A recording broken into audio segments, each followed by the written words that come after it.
Guys, this by Sachin Madhesia and welcome back to my channel the technical Sachin. Guys, आज हम physics derivation series के second video को out करने वाले हैं। Then go and enjoy the physics with Abhishek Mishra.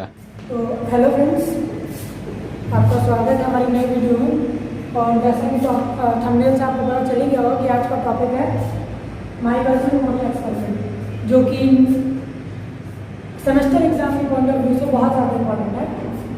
एक तरह से पहले देखा जाए तो एक्सपेरिमेंट तो फेल है, लेकिन इसके सिग्निफिकेंस बहुत ज़्यादा है, इसलिए हम लोग पढ़ते हैं। क्योंकि ये ऐसे इसके जो हाइपोथेसिस हैं, दो मेन हाइपोथेसिस जो थी वही गलत थी, तो उसको बेस मान के ये एक्सपेरिमेंट आगे किया गया है, तो ये एक्सपेरिमेंट गलत ही है। लेकिन हम लोग पढ़ क्यों रहे हैं? क्योंकि ये आगे जो आइंस्टीन थ्योरी ऑफ रिलेटिविटी जो है, अगर हम लोग वो पढ़ेंगे तो वहाँ पे जो उसके पोस्टुलेट जो हैं वो इसी एक्सपेरिमेंट से आए हैं, इसलिए ये एक्सपेरिमेंट बहुत इंपॉर्टेंट है। तो इसको बेसिकली हम लोग 4 स्टेप में कवर करेंगे। पहला स्टेप आपकी इजीनेस के लिए तोड़ दिया है यहाँ पे, जो कि 4 स्टेप ये भी दिख रहे हैं बहुत बड़े बड़े, मतलब 4 स्टेप दिखने में भी 4 लग रहे होंगे कि सोचेंगे आप कैलकुलेशन बहुत ज़्यादा बड़ा है, लेकिन 2-3 लाइन में कैलकुलेशन है जो कि बहुत आराम से कर लेंगे। अगर आपको ये फिगर समझ में आ गया, अभी मैं समझाऊँगा, अगर आपको समझ में आ गया तो ये 4 स्टेप कोई बड़ी बात नहीं है, बहुत आराम से कर लेते हैं। तो पहला स्टेप है कैलकुलेशन ऑफ टाइम t1। यहाँ से यहाँ तक जो लाइन डिस्टेंस ट्रेवल करेगी उसको टाइम कहेंगे टाइम t1, और इसको कैलकुलेट करना यहाँ पे ये। अगर फिर लाइन यहाँ से लेके यहाँ तक फिर वापस आएगी, जितना टाइम लेगी उसको कहेंगे टाइम t2। फिर इन दोनों का डिफरेंस निकालेंगे, इन दोनों का डिफरेंस निकाल के डेल्टा t हो गया। और हमारे पास कुछ फॉर्मूला है जहाँ से सीधे सीधे जैसे delta equal to N lambda, यहाँ से हम ये होता है फ्रेंड्स में, ये होता है पाथ डिफरेंस और ये होता है वेवलेंथ। तो यहाँ से हम लोग कुछ वैल्यू रखें। एक और चीज़ होता है डेल्टा टी, एक और फॉर्मूला होता है सी डेल्टा टी। तो हमारे पास डेल्टा टी यहाँ से निकल गया, तो यहाँ से रख के इन दोनों का अगर इक्विवेलेंट प्रूफ कर, मतलब अगर इक्विवेलेंट कर दें इक्वल साइन से, तो हम लोग यहाँ से फ्रंट पे निकाल सकते हैं, है ना। बस हम लोग को यही करना है। तो ये था आपका बेसिक। तो अब हम वहाँ जाते हैं कि माइकलसन मोशन एक्सपेरिमेंट है क्या।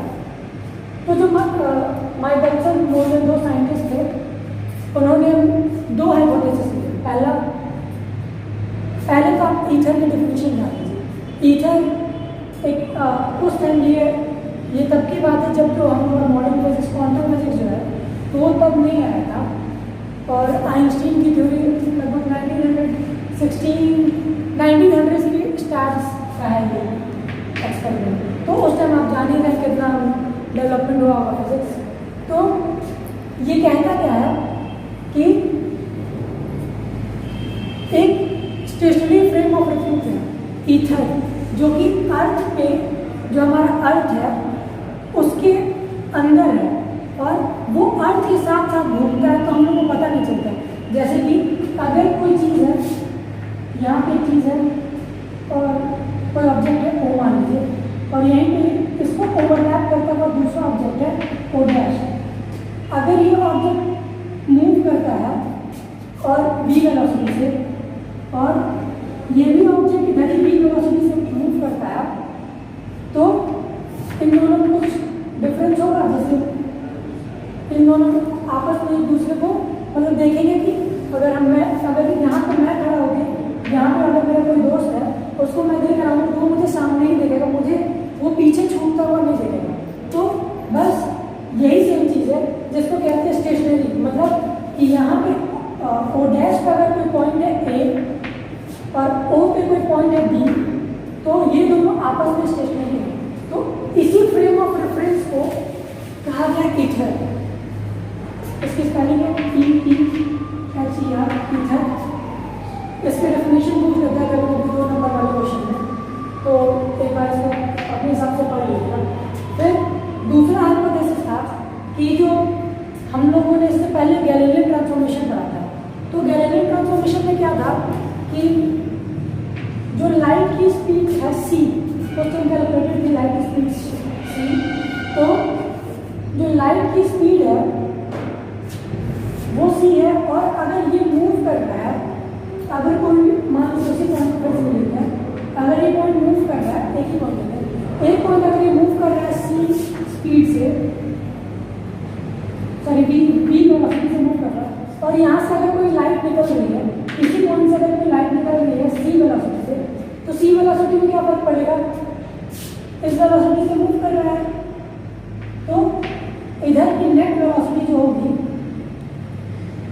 नेट वेलोसिटी जो होगी वो c माइनस v हो जाएगी, मतलब कि जो लाइट की वेलोसिटी होगी वो कम हो जाएगी।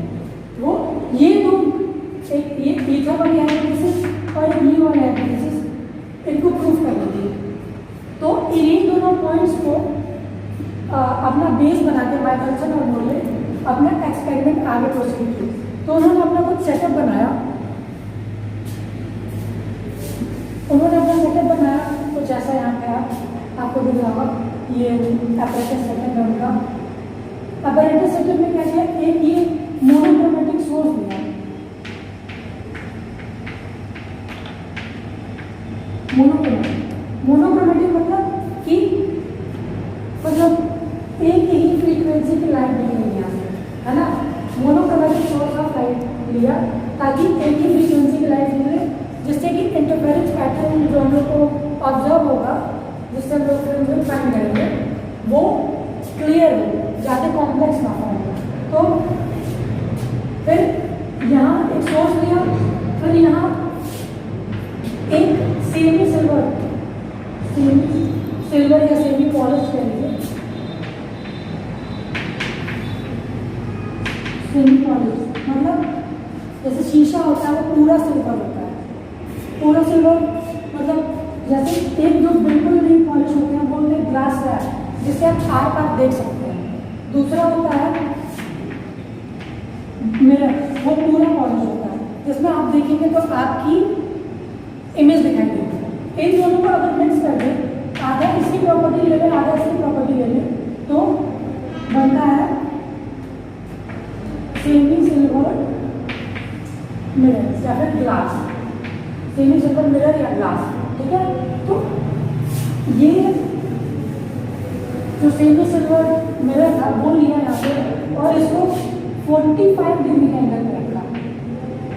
अब 45 डिग्री अब जब ये आप आगे पढ़ेंगे तो आपको पता चलेगा 45 डिग्री यहाँ से प्रोसीड किया और फिर इसके ऊपर जस्ट एक मिरर M1 प्लेस किया, यहाँ पे मिरर M1 प्लेस किया और फिर इसके जस्ट सामने एक मिरर M2 प्लेस कर दिया, जो कि मिरर जो है ये फुल्ली पॉलिश है। ये दोनों जो मिरर है M1 और M2, ये दोनों फुल्ली पॉलिश है, इसमें कोई मतलब इसके जैसा सीन नहीं है। तो अब ये था, और यहाँ पे जब यहाँ से दोनों लाइन आके जब मिलेगी तो यहाँ पे जो इंटरफेरेंस पैटर्न ऑब्जर्व होगा, तो वहाँ उसको ऑब्जर्व करने के लिए यहाँ पे टेलीस्कोप लगा दिया, जिसको हमने टी से देखा किया। तो अब आइए समझते हैं ये सेटअप काम कैसे करता है।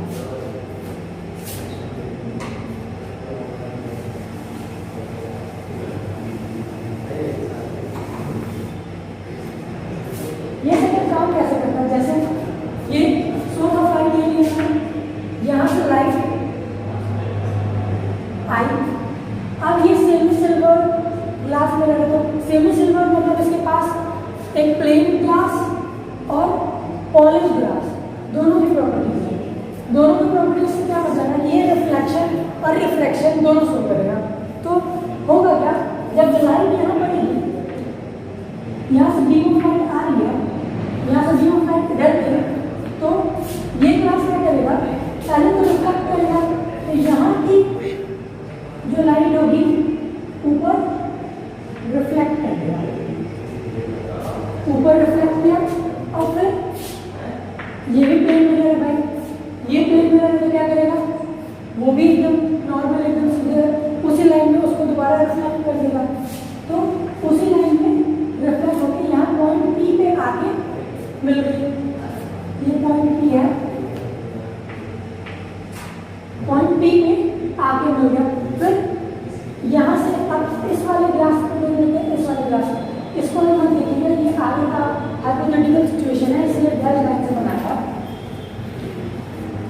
यहाँ से जब लाइट यहाँ जाएगी तो पहली बात यहाँ से यहाँ कैसे जाएगी, क्योंकि यहाँ पे होगा रिफ्रैक्शन।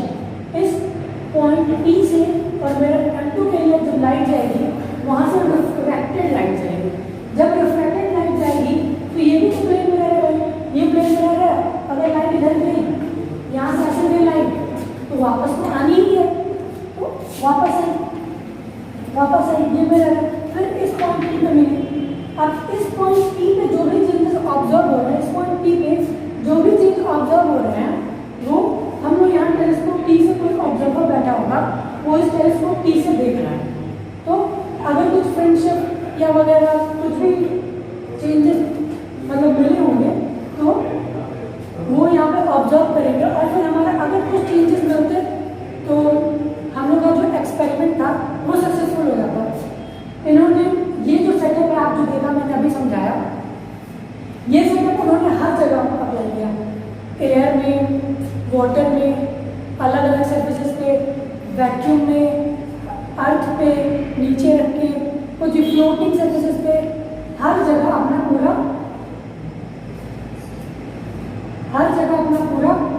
अपने जितना भी उस टाइम साइंस थोड़ा डेवलप था उस हिसाब से इसको किया और पाया कि जो फ्रिंज शिफ्ट है वो कुछ आ रही है और चेंज नहीं हो रही। तो जो फ्रिंज शिफ्ट आ रही है उसको हम कैलकुलेट करेंगे। तो उसको कैलकुलेट करने के लिए अब आगे का ये रिलीज कर देता हूँ मैं। ये स्टेप्स को आपने एक बार रिमाइंड कर दीजिएगा क्योंकि आप लोग के लिए ईजी बनेगा।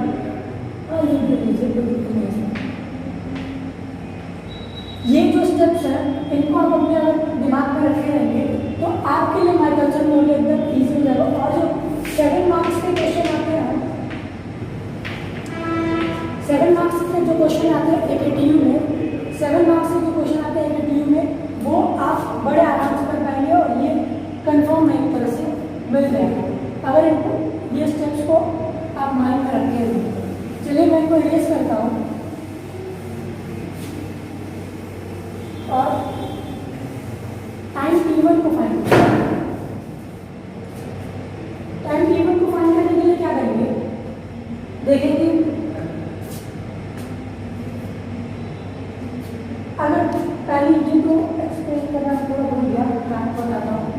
यहाँ पे क्या होगा कि जब इस अर्थ तो हमारी मूव कर रही है, बात ऐसे है हमारा, तो ये कुछ v वेलोसिटी से मूव कर रही होगी अपने एक्सिस पे, v वेलोसिटी से मूव कर रही है। तो क्या होगा, यहाँ पे जो एक टाइम पे जो यहाँ पे एपरेटस है, कोई जो ऑब्जर्वर है, यहाँ पे मैं खड़ा हूँ, तो इस जो इंडिया एक्सपेरिमेंट के हिसाब से मुझे भी हाइपोथेसिस जो थी, मुझे भी यहाँ से कुछ टी टाइम बाद यहाँ चले जाना चाहिए था।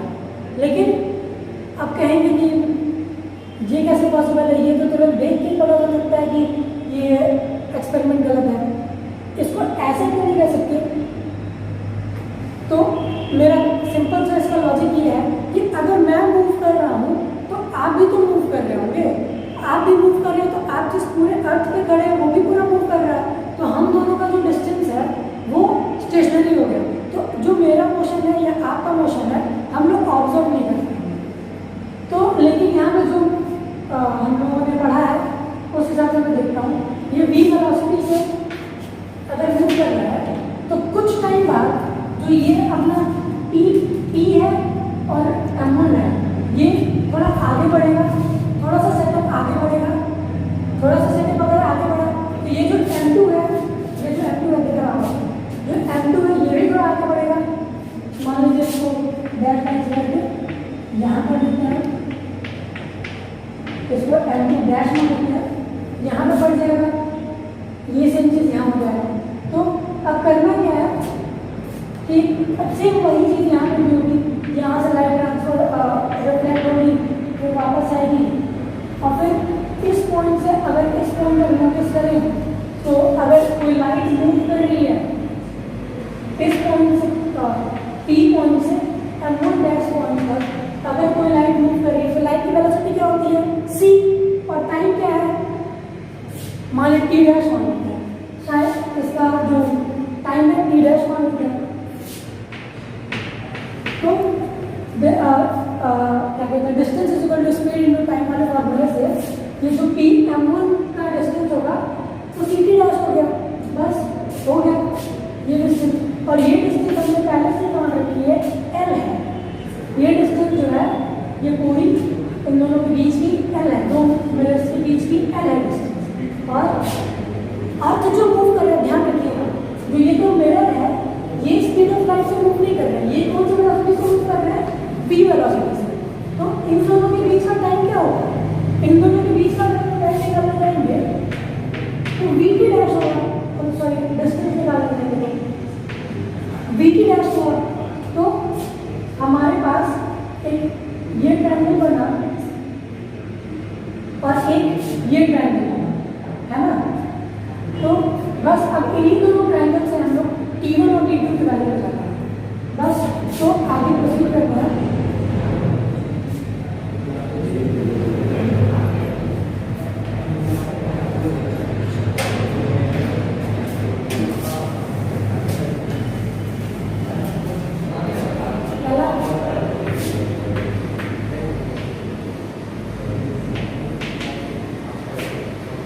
कैलकुलेशन ऑफ टाइम T1 तो क्या था, T1 तो स्टार्टिंग हो रहा है इस मिरर से इस मिरर से इस मिरर करके आने जाने के लाइट की जो भी टाइम लगा T से M2 तक का आने जाने के जितना भी टाइम लगा वो हो गया T1। तो अब हम लोग क्या करेंगे, लाइट पहले दो पार्ट में ट्रेवल किया, ध्यान रखिएगा। कई बच्चे नाप के वही छोड़ देते हैं,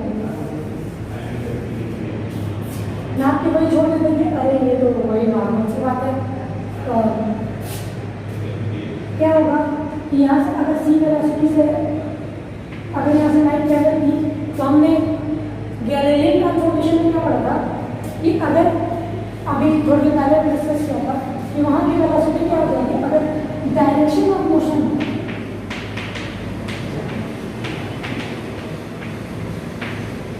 डायरेक्शन ऑफ मोशन के अलावा अगर ये मूवमेंट होगा तो वेलोसिटी क्या हो जाएगी, सी माइनस वी।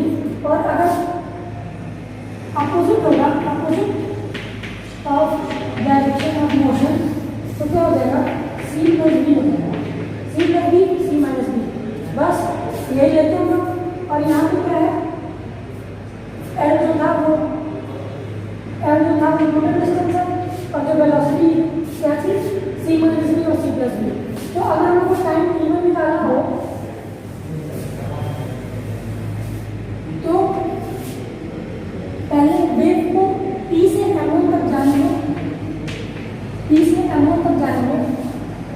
कितना टाइम होगा। तो हम लोगों को नॉर्मल तो ये फॉर्म का बहुत इम्पोर्टेंट याद रखिएगा,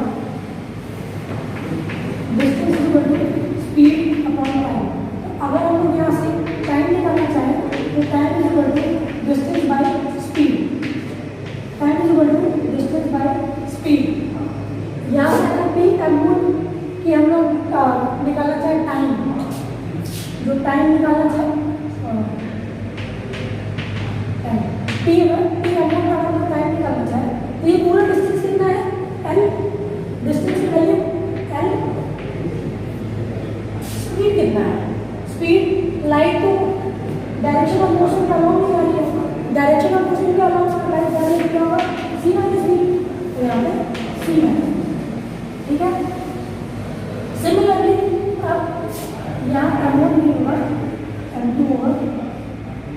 सिमिलरली अब M2 से अगर लाइट वापस P तक आ रही है, M2 से P तक लाइट आ रही है तो उसका टाइम क्या होगा, अब सेम वही डिस्टेंस तो रहेगी, वहाँ डिस्टेंस तो बन रही है, फिर वापस आ गई लाइट अपोजिट है तो सी प्लस बी हो गया।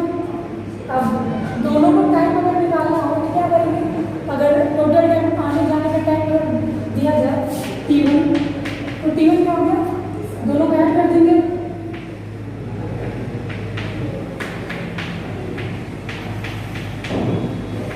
दोनों को ऐड कर देंगे, है ना। ऐड किया सी स्क्वायर माइनस बी स्क्वायर ये हुआ और एल, अब जब एल्सियम लेंगे यहाँ कर देगा C minus B plus C plus B, दोनों कॉमन है, मैंने थोड़ा शॉर्ट कर लिया, सी सॉरी सी रहेगा, बी से बी कट जाएगा तो क्या होगा, यहाँ 2c आ जाएगा, 2c एल अपॉन सी स्क्वायर माइनस बी स्क्वायर, है ना। ये आ गया हमारी T1 की वैल्यू, ये आ गया हमारी T1 की वैल्यू। इसको कहीं साइन में ले लेते हैं, हाँ इसको यहाँ पे T1 की value 2LC by C square minus B square, ये हो गया। अब थोड़ा आगे प्रोसीड करता हूँ,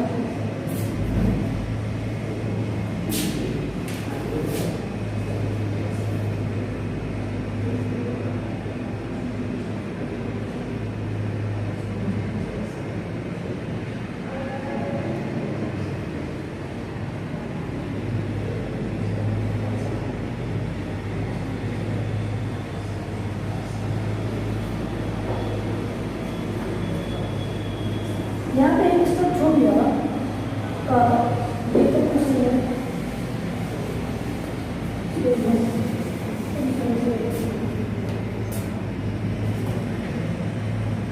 यहाँ से अगर हम सी स्क्वायर कॉमन ले लें तो क्या होगा,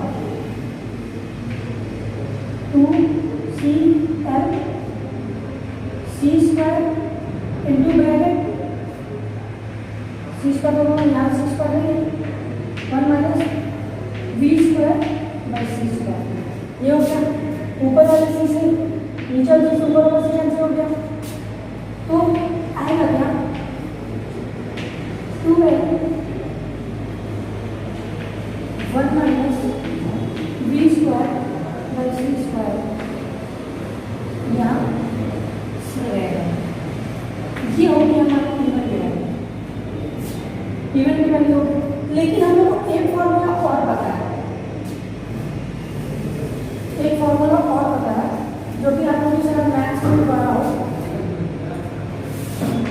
अगर हम x 1 माइनस x के पावर में माइनस 1 हो तो इसका एक्सपेंशन लिखते हैं तो क्या होगा 1, हमेशा देखते क्या है, ये दोनों साइड, ये दोनों साइड सेम है तो माइनस माइनस क्या होगा प्लस, तो बस plus x x plus X square plus x cube plus dot dot dot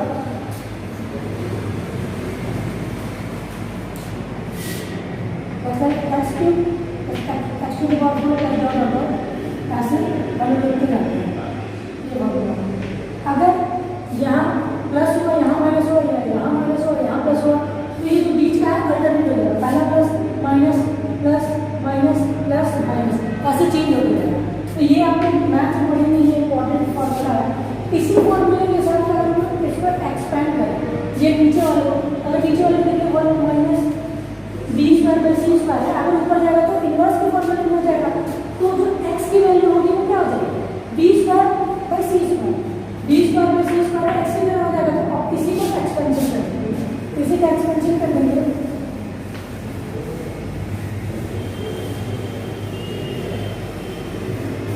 इसी के हिसाब से अगर एक्सपेंशन कर दिया तो T1 equal to 2l by C 1 plus X square था, तो यहाँ क्या था हमारे पास B square by C square, तो पहले एक्स का लिखा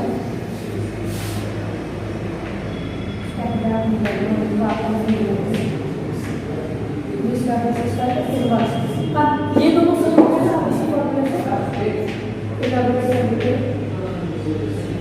होगा क्या 1 प्लस एक्स की value b square by C square, ये सेम वैसे फिर आगे करेंगे। अब इसका अगर स्क्वायर करें तो B to the power 4 C to the power 4 plus बराबर ऐसे होगा। अगर वो ध्यान दें C square C to the power 4 होगा, सी जो है वो काफ़ी बड़ी वैल्यू है, काफ़ी बड़ी वैल्यू। अगर इसको हम लोग आगे करते जाएंगे तो ये वैल्यू ऑलमोस्ट 0 के बराबर होती जाएगी और हम लोग इसको नेग्लेक्ट कर सकते हैं। तो हम लोग ये काम का बस ये है नेगलेक्ट किया तो 2l/c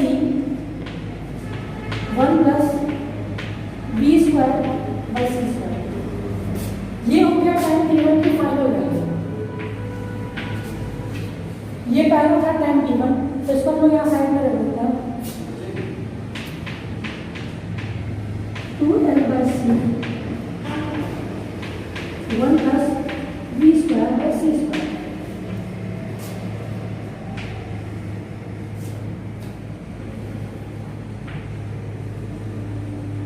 ठीक है, इसको यहाँ रख दो। अब मैं इसको यूज करता हूँ और कैलकुलेट करेंगे हम लोग टाइम t2। यहाँ पे इसको क्या करना है, टाइम t2 ले लेते हैं। फिर इसको अगर हम लोग कैलकुलेट करते रहेंगे,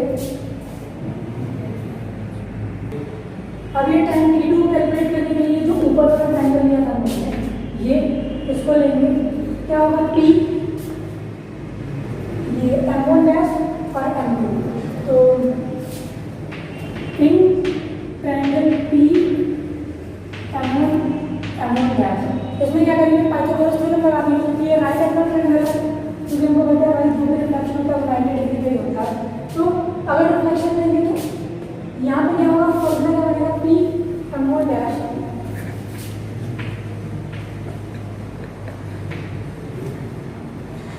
m1' is equal to m1' plus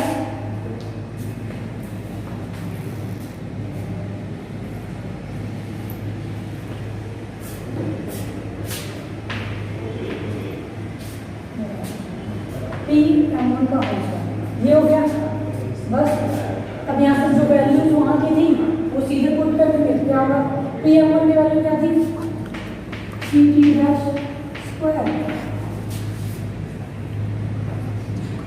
m1 m2 की वैल्यू क्या थी, सॉरी m1 और m1' की v t'²। p m1' की वैल्यू क्या थी, p m1' की वैल्यू क्या थी, l, तो ये l²। अब नॉर्मल यहाँ t'² की वैल्यू को कैलकुलेट करके क्या है, तो पहले इसको इधर ट्रांसफर करेंगे, क्या होगा, c² - b² is equal to l²। ये हो गया। अब t, सॉरी ये t'² है, तो यहाँ से अगर t' की वैल्यू फाइंड करें, l² c² - b²। ये हो गया। अब यहाँ से बस और कुछ नहीं करना है, इधर अगर दोनों तरफ अंडर रूट ले लिया तो क्या होगा, l तो इस फॉर्म में ऐसे ही जाएगा, under root c² - b², c² - b²। अब c² - b² अगर यहाँ पर आता है तो जो हमने पहले t1 के लिए किया था, यहाँ से c1 कॉमन ले लेंगे। यहाँ से अगर c1 कॉमन लेंगे तो यहाँ से अगर हम c1 कॉमन लेंगे तो क्या होगा, t' l/c बाहर, सॉरी c² अगर हम कॉमन लेंगे तो बाहर क्या आएगा, c आएगा, क्योंकि अंडर रूट है, और 1 - b²/c²। b²/c² आएगा। ये हो गया नॉर्मल फॉर्मुलेशन। फिर t' की वैल्यू क्या है, t' क्या है, ये एक तरफ का टाइम है ना t', यहाँ से यहाँ तक जाने का टाइम है t', तो हम लोग 2t' फाइंड करेंगे, जो कि होगी हम लोग की t2 की वैल्यू।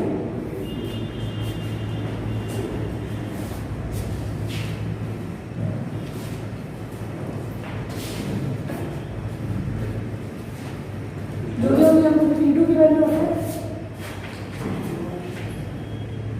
तो यहाँ क्या करेंगे, t2 2 टाइम्स t', तो t2 की वैल्यू क्या होगी, इन दोनों में भाई 2 का मल्टीप्लाई कर दो, तो 2l c और अंडर 1 - b²/c²। ये हो गया। यहाँ पर ले सकते हैं t2 की वैल्यू, तो 2l upon c under 1 - c² 1 - b² by C square. अब हम लोग क्या करेंगे, इस T2 को इलाबोरेट करेंगे।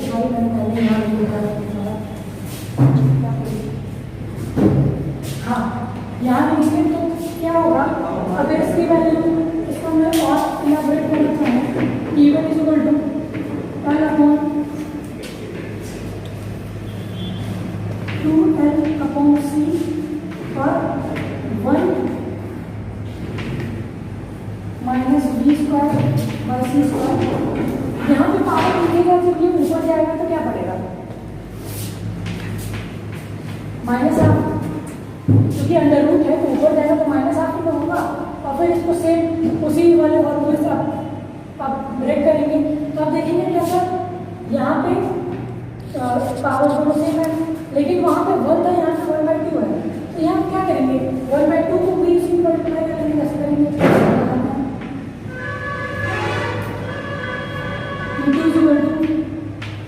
टू एल सी सेम उसी फॉर्मूले से अगर ब्रेक किया 1 plus V square by C square, क्या होगा, यहाँ पे कितनी है, नेक्स्ट वही अगर लिखा V to the power 4 square C to the power 4, इसका 4 हो जाएगा। अब dot dot dot dot dot ये होगा, इसको आगे का ऐसे निकालना होगा, इतना तो आपको देख ही लिया होगा।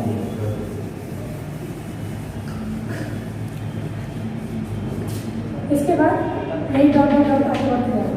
तो क्या करेंगे हम लोग को, तो मतलब इसी इतना ही चीज़ से मतलब है, क्योंकि नीचे C square C to the power 4 ये बढ़ते जाएगा तो वैल्यू छोटी होती जाएगी। तो बस T2 की वैल्यू क्या आएगी, 2LC 1 plus V square by C square, ये 1 है, 1 plus V square by sorry यहाँ से भी होगा, हो गया। बस यहाँ पे T2 की वैल्यू लिख देते हैं, 2LC 1 plus V square by 2C square.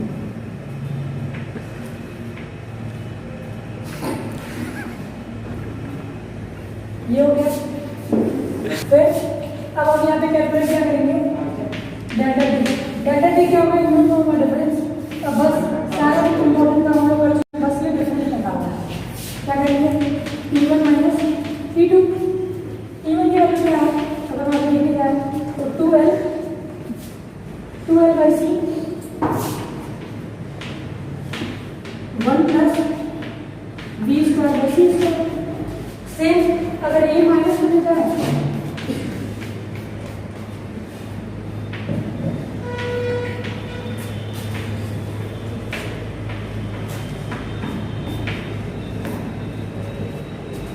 T2 की वैल्यू हो गई है। अब 2L बाई सी कॉमन हो गया, 1 माइनस 1 कैंसिल आउट हो जाएगा। यहाँ देखिए, यहाँ V square by C square common है ना, V square by C square common है, यहाँ क्या है, इसका कोफिशिएंट 1 है, इसका कोफिशिएंट 1/2 है। तो 1 में से अगर 1/2 बचा क्या जाएगा, क्या बचेगा, 1/2। तो होगा क्या, इसका coefficient 1/2 V square by C square. ये आ गया हमारी डेल्टा टी की वैल्यू। बस मेजॉरिटी ऑफ काम हो गया, डेल्टा टी हमने निकाल लिया। अब क्या करना है, दो फॉर्मूले बताए थे पार्ट डिफरेंस के। पार्ट डिफरेंस के दो फॉर्मूले क्या बताए थे, delta is equal to N lambda और delta is equal to C delta T. Delta T हमारे पास यहाँ पे है, डेल्टा टी की वैल्यू अगर यहाँ पे आ गई, इन दोनों इक्वेशन को हमने क्रिएट किया पहले,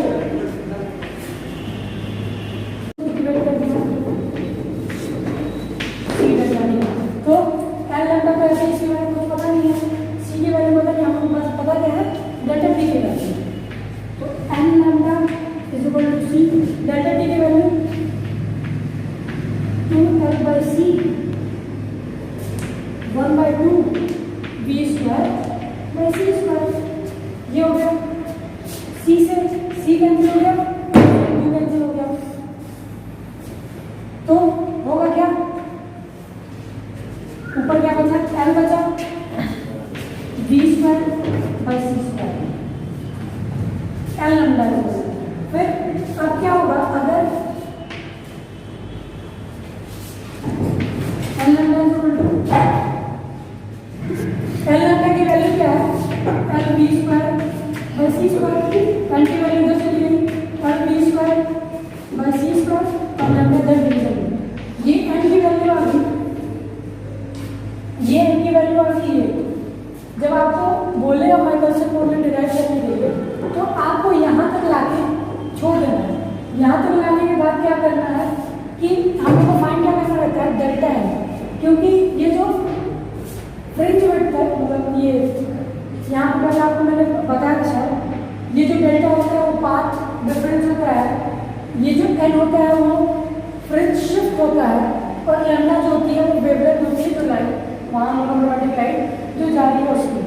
तो जो फ्रिंज शिफ्ट अगर हमको फाइंड करना हो तो क्या करेंगे, दोनों डायरेक्शन में सेम कैरेक्टरिस्टिक है। तो अगर हम लोग इसको अपवर्ड और दोनों डायरेक्शन में अगर हम इसका इसको अगर हम लोग रोटेट कर दें, पूरे सेटअप को अगर हम 90 डिग्री रोटेट कर दें, ये पूरा सेटअप ऐसे है बोर्ड के अलॉन्ग, पर इसको हम लोग ऐसे करते हैं, ऐसे करके, और तब अगर हम लोग फाइंड करें तो भी जो एन की वैल्यू है इतनी ही आएगी, एन की वैल्यू इतनी ही आएगी। इसका मतलब क्या, जो डेल्टा है अगर हम निकालें, पहली बात इतनी आएगी लेकिन नेगेटिव साइन के साथ आएगी, क्योंकि 90 डिग्री से हमने चेंज कर दिया, तो वहाँ पे वेलोसिटी और ये सी वगैरह कुछ जो होते हैं उनके कैरेक्टरिस्टिक के हिसाब से अगर देखें तो डायरेक्शन चेंज हो रही है, तो वो माइनस साइन लग जाएगा। तो अगर 90 डिग्री के हिसाब से अगर देखें, पहले इसको इरेज कर देते हैं, फिर और स्पेस हो जाएगा अपने पास।